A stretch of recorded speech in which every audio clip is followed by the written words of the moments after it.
Recording कर रहे हो? क्या हम खामोश रहकर नजरअंदाज करते? मैं ये वीडियो सबको भेजूंगी और तुम सबको जलील करूंगी, देखना तुम लोग।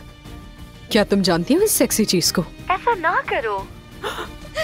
चलो तुम, चलो छोड़ दे इसे। ये हमारी इज्जत का मामला है, तुम इसके बीच में मदाखलत ना करो, समझ गई? कैसी इज्जत? अब तुम बताओगी मुझे क्या करना है? दादी जान,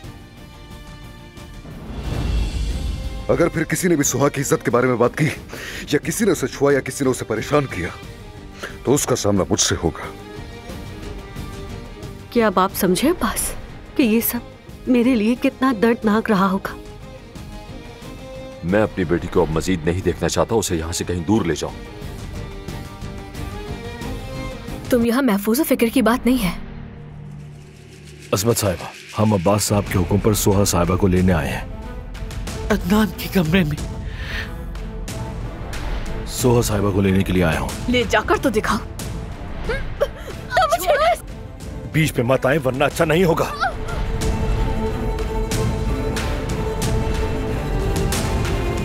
तुम्हारी जुर्रत कैसे हुई मेरी बहन को हाथ लगाने की? कमीने! आपसे तो कभी कुछ गलती होती ही नहीं। बहुत सीधे हैं ना आप तो।